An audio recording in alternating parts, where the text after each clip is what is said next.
இயேசுவுக்கே புகழ், மரியே வாழ்க. ஃப்ரெண்ட்ஸ், உங்களுக்கும் உங்க வீட்டாருக்கும் அமைதி உரித்தாக. கொண்ட வசனம், எனக்கு கொடுக்கப்பட்ட வசனம் என்ன அப்படின்னா, சிலைகளுக்கு பலியிட்டவை கடவுளுக்கு அல்ல, பேய்களுக்கே பலியிடப்பட்டவை ஆகும். நீங்கள் பேய்களோடு உறவு கொள்வதை நான் விரும்பவில்லை. நீங்கள் ஆண்டவருடைய கிண்ணத்திலும் பேய்களுடைய கிண்ணத்திலும் பருக முடியாது. நீங்கள் ஆண்டவருடைய பந்தியிலும் பேய்களின் பந்தியிலும் பங்கு கொள்ள முடியாது. 1 கொரிந்தியர் 10:20-21 அதிகாரம் வந்து இன்னைக்கு தியானிக்க எடுத்துக்கொண்ட வசனம். இதுக்கு தலைப்பு நான் என்ன கொடுத்துருக்கேன் அப்படின்னா, நாம் ஆண்டவரின் பந்தியில் பங்கு பெறுவோம். நாம் எல்லாருமே ஆண்டவரோட பந்தியில் பங்கு பெறுவோர். ஆனா நம்மகிட்ட வந்து இந்த செயல்பாடுகள்லாம் இருந்தா நம்ம வந்து பங்கு பெற முடியாது. அப்ப நம்ம வந்து பங்கு பெறணும் அப்படின்னு நம்ம எப்படி இருக்கணும் அப்படிங்கிற ஒரு இதுலதான் வந்து என்னோட கட்டுரை, என்னோட தியானத்தையே நான் வந்து தொடங்குறேன். யாருக்கு கூறப்பட்டது அப்படிங்கிற ஒரு இதுல என்ன புரிஞ்சுக்கிட்டேன் அப்படின்னா, அப்போதுள்ள கொரிந்து நகர மக்களுக்கு. ஆனா இப்போது வந்து கிறிஸ்தவ மக்களாகி நமக்கு எல்லாருக்குமே இந்த இறைவார்த்தை வந்து பொருந்தும். அடுத்து வந்து யார் கூறியது அப்படின்னா, கடவுளின் பிரதிநிதியாக புனித பவுலடியார் கூறினது. கடவுள் வந்து அவரோட உள்ளத்து எண்ணங்களை வந்து பவுலடியார் வழியா குறிப்பிட்டது போல அது வந்து அந்த வசனங்கள் வந்து இருக்கு. ஏன் கூறப்பட்டுள்ளது அப்படின்னா, ஆண்டவரோடு நல்லுறவு கொண்டு அவரை மகிமைப்படுத்தவும், ஆண்டவருக்கு பிடிக்காதவை செய்து அவரை எரிச்சல் மூட்டாமல் இருப்பதற்காக கூறப்பட்டது. அதாவது ஆண்டவரோட நல்லுறவு கொண்டு இருக்கணும், பேயோட கைகோர்த்து அவரை எதிர்க்க கூடாது, அவருக்கு எரிச்சல் ஊட்டக்கூடாது அப்படிங்கிறதுக்காக கூறப்பட்டிருக்கு. அடுத்து வந்து எப்போது அப்படின்னா, எல்லா காலத்திற்கும் ஏற்ற ஒரு அறிவுரையாக தான் இந்த வசனத்தை நான் பாக்குறேன். இப்போதுள்ள கடவுளின் மக்கள் முன்புள்ள இஸ்ரேல் மக்களை போலவே சிலை வழிபாடு செய்துள்ளதால் இவ்வார்த்தைகள் இடம்பெற்றுள்ளது. அந்த காலத்துல வந்து அவங்க வந்து பவுலடியார் எதுக்கு எழுதினார் அப்படின்னா, கொரிந்து நகர மக்கள் வந்து இஸ்ரேல் மக்களை போலவே சிலை வழிபாட்டுக்கு திரும்பிட்டாங்க. அந்த வேதனை தாங்காம அப்படி இருக்கக்கூடாது நீங்க அப்படின்னு சொல்லி அவங்களுக்கு அறிவுரையா அவர் வந்து எழுதியிருக்காரு. முன்பின் உள்ள வசனத்தை வந்து எடுத்து வந்து தியானிக்கணும் அப்படின்னு பென்சி சொல்லும் போதுல எனக்கு வந்து பின்னாடி உள்ள வசனம் வந்து எனக்கு ரொம்ப பிடிச்சிருந்துச்சு. என்ன அப்படின்னா, நாம் ஆண்டவருக்கு எரிச்சல் ஊட்டலாமா, நாம் அவரை விட வலிமை மிக்கவர்களா அப்படிங்கிற இறைவார்த்தை 1 கொரிந்தியர் 10:22 இருக்கு. நாம் தியானிக்கும் வசனங்களின் தொடர்ச்சியாக இருக்கும் இந்த வசனம் நாம் இவ்வாறு கடவுளை எதிர்ப்பவர்களாக இருந்து எரிச்சல் ஊட்டுவதை நமக்கு வெளிப்படுத்துவதாக உள்ளது. அதாவது நம்ம தொடர்ச்சி அப்படி செய்யற பாவ செயல் வந்து கடவுளை எரிச்சல் ஊட்டுறது, எரிச்சல் ஊட்டுது. அடுத்து வந்து அவரை விட நம்ம வலிமை மிக்கவர் மாதிரி நம்ம காமிக்கிறோம் பிசாசோட கை கோர்மோஸ்ல. அப்போ வந்து அது வந்து ஒரு ஏற்றுக்கொள்ள முடியாத ஒரு நிலைக்கு வந்து நம்ம தள்ளப்படுறோம் அப்படிங்கறத வந்து இந்த வசனம் வந்து எனக்கு வந்து கொடுத்துச்சு. சாரி, எனக்கு வந்து தோணுச்சு, இந்த வசனத்துல இருந்து இப்படி தோணுச்சு. அடுத்து வந்து தொடர்புடைய வசனம் அப்படின்னா, அதுக்கு கீழேயே ஒரு அந்த குறிப்பு கீழே வந்து கொடுத்துருப்பாங்களா அடிக்குறிப்பு. அதுலயே எனக்கு ஒரு வசனம் கிடைச்சிச்சு. என்ன அப்படின்னா, இறைச்சட்டம் 32:17 வந்து இறை அல்லாத பேய்களுக்கு படி செலுத்தினார், அவர்கள் அறியாத வேற்று தெய்வங்களுக்கு நேற்று முளைத்த புதிய தெய்வங்களுக்கு உங்கள் முன்னோர் அஞ்சாத அவற்றிற்கு பலியிட்டனர் அப்படிங்கிற ஒரு வசனம் வந்து இதுக்கு இணையா கொடுத்துருந்துச்சு. எப்படி வந்து இஸ்ரேல் மக்கள் செஞ்சுட்டு இருந்தாங்களோ அது போலவே நம்ம வந்து இப்போ கொரிந்து நகர் மக்கள் செய்றாங்க. நம்மளும் வந்து வேற்று தெய்வ வழிபாடு ஆகிய அந்த பேயோட கை கோர்க்கிற விஷயத்த வந்து நம்ம செஞ்சுட்டு தான் இருக்கோம். அப்படிங்கறத வந்து அது ஆதி காலத்துல இருந்து அந்த பாவம் நடந்து கொண்டே தான் இருக்கு, ஆண்டவர் காயப்படுத்திட்டே தான் இருக்கும் அப்படிங்கறத வந்து அதுக்குள்ள தொடர்புடைய வசனம் போல இது இருந்தது. இப்படி கடவுள் அல்லாத சிலைக்கு பலியிட்டதை கண்டு நாம் தியானிக்கும் வசனத்தில் உள்ளபடியே இந்த இடத்திலும் மக்கள் நிலையை கண்டு எரிச்சல் அடைகிறார் நம் தேவன். எரிச்சல் அடைகிறது போல அன்று வந்து அதில் வெளிப்படுத்திருப்பாங்களா அவங்களோட உள்ளத்தின் எண்ணங்களை பழைய ஏற்பாட்டில் இணைச்சட்டத்தில் இருக்கு 32:17 இருக்கு. என் புரிதல், இந்த வசனத்துல வந்து என்னோட புரிதல் என்ன அப்படின்னா, எனக்கு வந்து இந்த வசனத்தை வந்து நான்கு பகுதியா நான் பிரிச்சிருக்கேன். 1 கொரிந்தியர் 10:20-21 20 2 பகுதியாகவும் 21வது வசனத்தை 2 பகுதியாகவும் நான் பிரிச்சிருக்கேன். முதல் பகுதி அப்படி என்னன்னா, சிலைகளுக்கு பலியிடப்பட்டவை கடவுளுக்கு அல்ல பேய்களுக்காக பலியிடப்பட்டவை ஆகும் அப்படின்னு வந்து இருக்கு. எது சிலை அப்படிங்கிறது நம்மளுக்கு தெரியணும். அப்படின்னா நம்ம வந்து அதுக்கு பலியிடுறோமா பலியிடலையா அப்படிங்கிறது வந்து நம்மளுக்கு தெரியும். அதனால எது சிலை அப்படின்னா வேற்று தெய்வ வழிபாடு, நம்ம கிறிஸ்தவங்களை சாராத பிற மத சகோதர சகோதரிகளோட கைகோர்த்து அவங்க செய்யற செயல்பாடுகளை செய்யறது வந்து அது ஒரு விதமான சிலை. ரெண்டாவது என்னன்னா, தூயாவின் வல்லமை பெற்று இயேசுவின் சீடர்களா ஆகிறது மட்டும் தான் கடவுளோட விருப்பம்.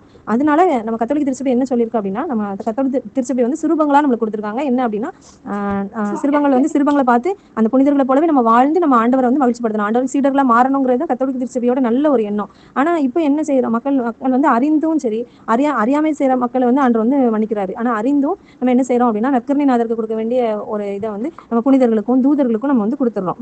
அது வந்து ஒரு சிலை வழிபாடு தான். கடவுளுக்கு கொடுக்க வேண்டிய இடத்தை அங்க நம்ம கொடுக்குறோம். அடுத்து வந்து கடவுளுக்கு கொடுக்க வேண்டிய இடத்துல இந்த உலக காரியங்களை வந்து நம்ம வைக்கும் போச்சுல, செல்போன், டிவி, நகை, ஆடை, காதல், சொத்து, பதவி, அதிகாரம், இப்படி நிறைய விஷயங்களை வந்து கடவுளுக்கு இணையா நம்ம வைக்கும் போச்சுல, கடவுளுக்குரிய காரியத்துல நம்ம இல்லாம அந்த இடத்துல வந்து கடவுளை அதை கடவுளுக்கு சார்ந்த செயலா இந்த செயல்களா அப்படின்னு பார்க்கும்போது இந்த செயல்களை நம்ம வந்து கையெடுக்கும் போதுல அன்று வந்து என்ன செய்யலாம், இதுவும் ஒரு சிலை வழிபாடு தான் அப்படிங்கிறது அந்த இதை நான் வந்து கொடுத்துருக்கேன். அதனால சிலைக்கு பலியிடப்பட்டவை கடவுளுக்கு அல்ல பேய்களுக்கு பலியிடப்பட்டவை அப்படிங்கிறது நான் வந்து எப்படி புரிதல் எடுத்துக்கிட்டேன் அப்படின்னா, இந்த செயல்பாடுகள்லாம் செய்யும் போதுல நம்ம வந்து உண்மையா போய் சிலைக்கு வந்து ஒரு காளையை வெட்டி, ஒரு ஆடை வெட்டி, ஒரு கோழியை வெட்டி ஆண்டவர் அந்த ஒரு சிலைக்கு ஒரு இந்த சிலைக்கு நம்ம வந்து ஒரு பலியிடுறோம்.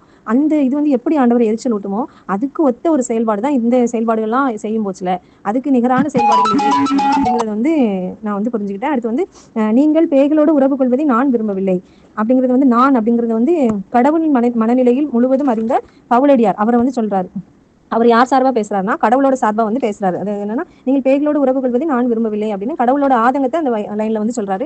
அடுத்து வந்து நீங்கள் ஆண்டவருடைய கிண்ணத்திலும் பேய்களுடைய கிண்ணத்திலும் பருக முடியாது அப்படிங்கறத நான் எடுத்துக்கொண்ட விதம் என்ன அப்படின்னா விவிலிய ஒப்புமை. ஆண்டவர் வந்து இயேசு கிறிஸ்துவா இருக்கட்டும், பவுலடியாரின் கடிதங்கள்ல இருக்கட்டும், இரு தலைவர்களுக்கு பணிவிடை செய்ய முடியாது அப்படின்னு இயேசு சொல்லியிருப்பாங்க. அடுத்து கடவுளுக்கும் செல்வத்திற்கும் பணிவிடை செய்ய முடியாதுன்னு சொல்லியிருப்பாங்க. அதே மாதிரி பவுலடியாரின் கடிதங்கள்ல வந்து நன்னீரும் உபர்நீரும் ஒரே ஊற்றிலிருந்து வர முடியாது அப்படிங்கறத வந்து குறிப்பிட்டிருப்பாங்க. அப்படி வந்து விவிலிய ஒப்புமை வந்து உண்டு. இப்போ ஆண்டவருடைய கிண்ணத்திலும் பேய்களுடைய கிண்ணத்திலும் பருக முடியாது அப்படிங்கிறது வந்து நம்ம விவிலியத்துல நிறைய ஒப்புமை வழியா ஆண்டவர் வந்து இரு செயல்பாடு நம்ம செஞ்சு நம்ம வந்து வாழ முடியாது. ஏதாவது ஒரு சார்பா தான் நம்ம நிக்க முடியும் அப்படிங்கிறது வந்து, அதாவது நடுநிலை கிடையாது கிறிஸ்தவ வாழ்வுல. அதாவது கிரே லைன் கிடையாது அப்படின்னு சொல்லுவாங்க. ஒண்ணு ஒயிட்டா இருக்கணும், இல்ல பிளாக்கா இருக்கணும். கிரே லைன் அது ரெண்டையும் மிக்ஸ் பண்ணா கிரே லைன் கிடைக்கும். நம்மளுக்கு வந்து சாம்பல் கலர் கிடைக்கும். அந்த வாழ்வு வந்து நம்மளுக்கு வந்து கிடையாது கிறிஸ்தவ வாழ்வுல. ஒண்ணு ஆண்டவரை வந்து பற்றி பரிசுத்த வாழ்வு வாழ்வோம். ஆண்டவர் இல்லாத நிலையில பிசாசு வந்து நம்மகிட்ட குடிக்கொள்ளும். அந்த ரெண்டு நிலை தான் கிறிஸ்தவ வாழ்வுல உண்டு.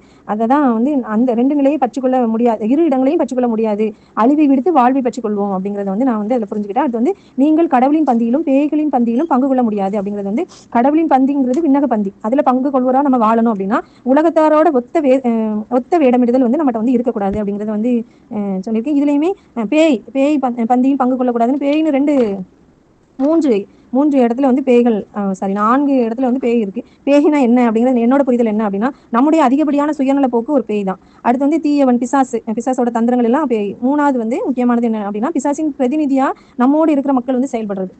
நம்ம வந்து ஒரு ஆண்டவருக்கு எதிராக ஒரு பாவத்தை விட்டு வந்திருப்போம் அப்படின்னா, அந்த பாவத்துக்கு இழுக்கிற மாதிரியே செயல்பாடு கொண்ட நபர்களை வந்து நம்ம கூட வச்சிருப்போம். அது நண்பர்களா இருக்கலாம், உறவுகளா இருக்கலாம்.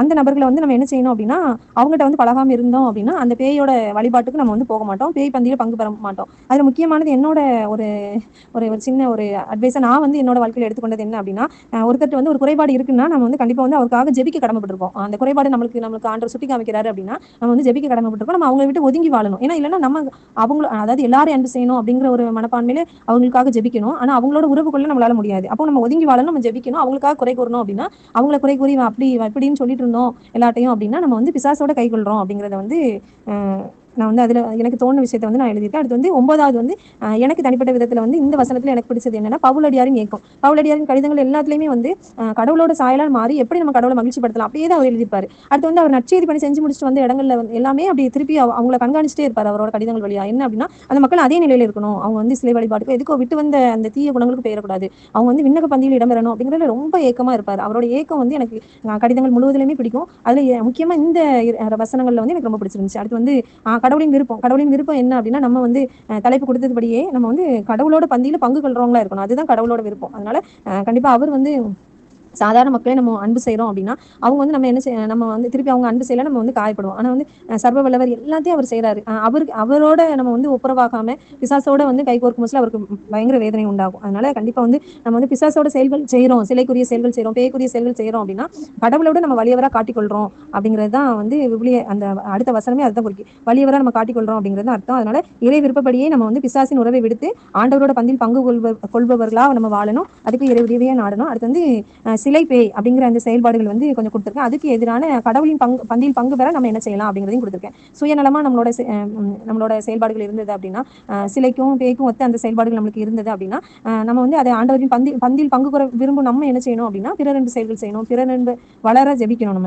நம்மளுக்காக ஜெபிக்கணும். பிறரன்பு குறைவா இருக்கு, நான் வந்து பிறரன்புல இன்னும் அதிகப்படணும், ஆழப்படணும், அந்த அன்பை ஊற்றும் அப்படின்னு நம்ம ஜெபிக்கணும். அடுத்து வேற்றுதெய்வ வழிபாடுகள் வந்து செய்யக்கூடாது, இயேசுவை ஆண்டவன் அறிக்கையிடணும். அடுத்து வந்து புனிதர்களோட உருவங்களை பார்த்த உடனே அவங்கள போலே வாழணும் அப்படிங்கிற ஒரு ஆசையை வந்து நம்ம வளர்த்துக்கொள்ளணும். அடுத்து வந்து பிற மதத்தினர் வந்து செய்யறதுபடியே ஆலயத்திலையும் கோயிலையும் அந்த வழிபாடுகளை வந்து நம்ம செய்யக்கூடாது. அடுத்து வந்து உலக ஆசைகள், அதிகப்படியான உலக ஆசைகள், டிவி மொபைல் பார்க்கறத வந்து நம்ம என்ன செய்யலாம் அப்படின்னா, ஆண்டோட பலன் கேட்டு கிறிஸ்தவ வீடியோ தான் நான் பார்ப்பேன், பாடல்கள் மட்டும் தான் கேட்பேன் அப்படின்னு நம்ம உலகத்தோட ஒத்து வாழாம கடவுளோட நம்ம கை கோர்க்கணும் அப்படின்னு ஆசைப்படலாம். அடுத்து வந்து ஆடைகள் மீது அதிக ஆசை இருந்தது அப்படின்னா பிறருக்கு புதிய ஆடைகளை வாங்கி கொடுக்கலாம். அடுத்து வந்து நகை மீது அதிகமா ஆசை இருக்கு அப்படின்னா பிறருக்கு கொடுக்குறேன், அடுத்து வந்து குறைவா அணிகிறேன் அப்படின்னு வந்து நம்ம வந்து இது பண்ணலாம். இனி நான் அது மேல ஆசை கொள்ள மாட்டேன், எனக்கு பலன் தாங்க அப்படின்னு ஆண்டோட கேட்கலாம். அடுத்து காதல் அப்படிங்கிறது வந்து அதிக அன்பு யார் மேல இருந்தாலும் சரிதான், அது ஒரு கணவர் மேல இருந்தா கூட ஆண்டவர் வந்து பொறுக்க மாட்டாரு. அவர் தான் முதல் ஞான மணவாளன் நம்மளுக்கு. அதனால கிறிஸ்துவே ஞான மணவாளன் அப்படிங்கறத வந்து மனதார ஏற்று அறிக்கையிட்டு இறை உதவியை நம்ம நாடணும். அடுத்து வந்து சொத்து, பதவி, அதிகாரம் இது மேல அதிக ஆசைகள் இருந்தது அப்படின்னா கடவுள் தர்ற உயர்வு எனக்கு போதும், ஆண்டவர் தாமே உரிமை சொத்து அப்படிங்கிற இறைவார்த்தை அறிக்கையிட்டு நம்ம அதுல இருந்து விலகினத்துல இருந்து வெளியில வரலாம். முக்கியமா எனக்கு ரொம்ப பிடிச்சது என்ன அப்படின்னா, கிறிஸ்துவின் பங்காளிகளாய் மாறி ஆண்டவரின் பந்தியில் பங்கு பெறுபவராய் மாற, விண்ணக உரிமையாளர்களாய் நம் புனிதர்களின் வாழ்வு வரலாற்றை அறிந்து நம் கிறிஸ்துவின் மகிழ்ச்சிப்படுத்தும் எளிய வழிகளை அவர்களிடமிருந்து கற்போம். விண்ணகத்தை வன்மையாக தாக்கி விண்ணக வாழ்வை அடைவோம். மரியே வாழ்க. அல்லேலூயா. இயேசுவுக்கே புகழ், மரியே வாழ்க. உங்களுக்கு அமைதி உரித்தாகுங்க. அதுக்கு ஒரு தலைப்பு கொடுத்துருந்தேன். ஆக்சுவலி கடவுளா பேயா, வாழ்வா சாவா. கடவுளோட இணைஞ்சிருந்தோம் அப்படின்னோம்னா நமக்கு வந்து வாழ்வு கிடைக்கும். சாத்தானோட இணைஞ்சு அதோட செயல்கள் நம்ம செஞ்சோம் அப்படின்னா நமக்கு சாவு கிடைக்கும். ஸோ அதை வச்சு தான் எழுதினேன். கடவுளுடைய பந்தி, சாத்தானுடைய பந்தி, இது எல்லாமே வந்து அந்த 2 விஷயத்துல கடவுளா பேயா அப்படிங்கிற தலைப்புக்குள்ள கொண்டு வந்து வாழ்வா சாவா அதுக்குள்ள வந்து நான் முடிச்சிருக்கேன். ஸோ சுருக்கமாக சொல்லணும் தான், மெசேஜை சொல்லி தான் சுருக்கமாக சொல்லியிருக்கலாம். அதை எழுதணுங்கிறனால கொஞ்சம் அது சொன்ன கருத்தையும் திரும்ப திரும்ப சொல்லியிருக்கேன். வேற ஒன்றும் புதுசாக சொல்லலை. ஸோ எனக்கு என்னுடைய தகவலை வச்சுருக்கேன். அதுக்கப்புறம் என்னுடைய பார்வையில் என்ன அப்படின்னா, நம்ம ஒதுங்கி இருக்கிறதை காட்டிலும் அவர்களோடு இணைந்து நம்மளுடைய செயல்களின் மூலம் அவங்களோட இருந்துதான் நம்ம வந்து தனியாக நம்ம வந்து அவங்கள்ட்ட நம்மளை வந்து ஒதுங்கி இருந்துட்டு நம்ம அதை செய்கிறத காட்டிலும் அவர்களோடு இணைந்து அந்த உறவோடு இணைந்து, எப்படியும் நம்ம குடும்ப உறவாக இருந்தாலும் சரி, இல்லை நண்பர் கூட்டமாக இருந்தாலும் சரி, அவர்களோடு இணைந்து அவங்ககிட்ட நம்மளால சொல்ல முடியாது. தீய நண்பர்கள் அப்படின்னு வந்துட்டாலே நம்ம சொல்கிற அட்வைஸை டக்குன்னு ஏற்றுக்க மாட்டோம். அப்போ நம்ம என்ன பண்ணணும் அப்படின்னா, அவங்களோட இணைந்து இருக்கும்போது தான் நம்மளுடைய வாழ்க்கை முறை அவங்களுக்கு வந்து நல்லா தெரியும். நம்ம எப்படி வாழ்கிறோம், எப்படி இருக்கிறோம் அப்படிங்கிறது வந்து முழுமையாக அவங்களுக்கு தெரியும். அப்போ தெரியும் போது நம்மளுடைய பலன்கள், நம்மளுடைய குணாதிசயங்கள், நம்மளை பார்த்து 4 பேர் வந்து மாறணும் அப்படின்னு நினைக்கிறதெல்லாம் கேட்கும்போது அவங்களுக்கு ஆட்டோமேட்டிக்காக என்ன ஆயிரும் அப்படின்னா, அவங்களுக்குள்ள ஒரு உள்ளுணர்வு நாம வந்து தீயது செய்யணும் அப்படிங்கிற உணர்வு கண்டிப்பா வரும். ஏன்னா இதே உணர்வு நமக்குள்ளேயும் வந்திருக்கு இல்லையா? அதனால கண்டிப்பா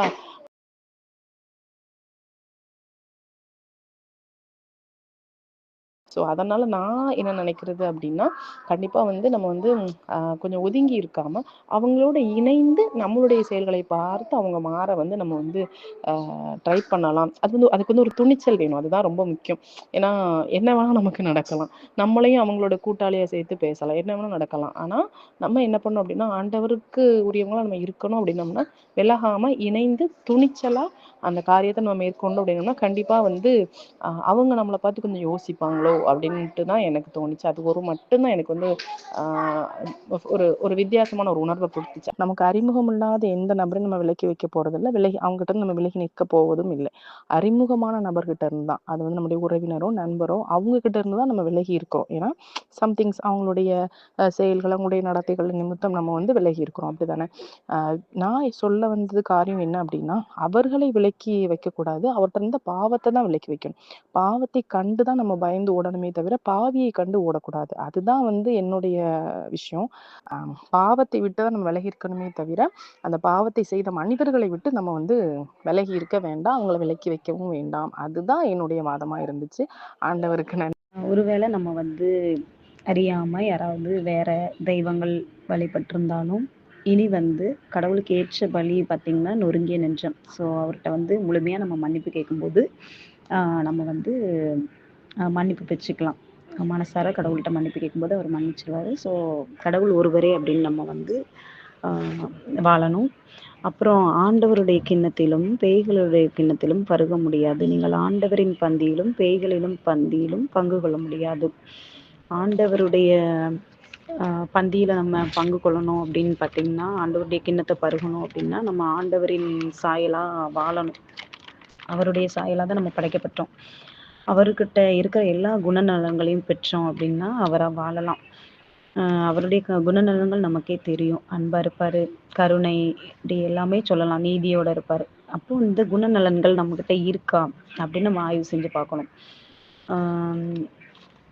இதோட தொடர்புடைய வசனம் வந்து, நான் கடவுளுக்கும் செல்வத்துக்கும் பணிவிடை செய்ய முடியாது, மத்தேயு 6:24 குறிப்பிட்டிருப்பேன்.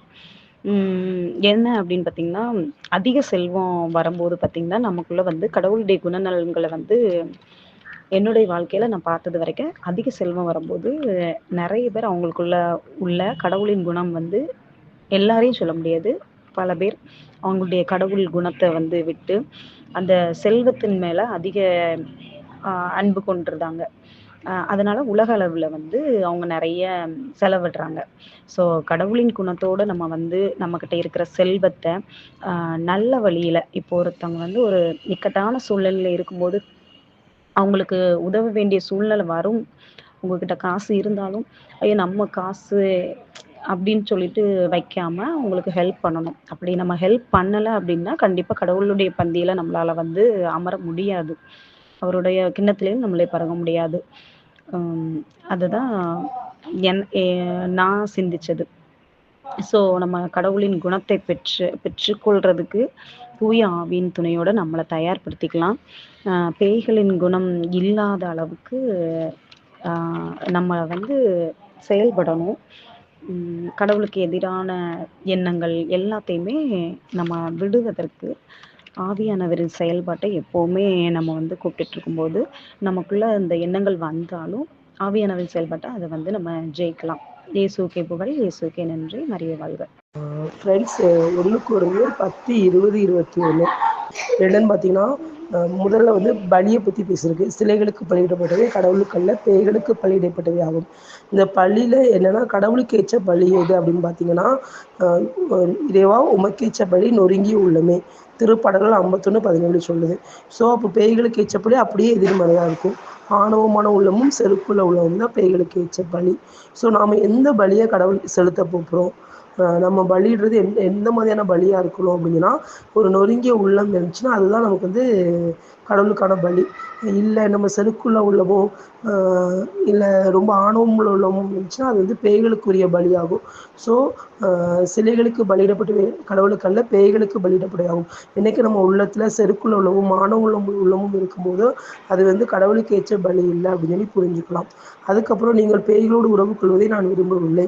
இது பேயுடன் உறவு அப்படின்னு பார்த்தீங்கன்னா, லேவியர் 10:31 அந்த குறி கேட்பது மந்திரவாதம் சொல்லி இதனால நீங்கள் தீட்டுப்படுத்தாதீங்கன்னு சொல்லி வசனம் சொல்லுது.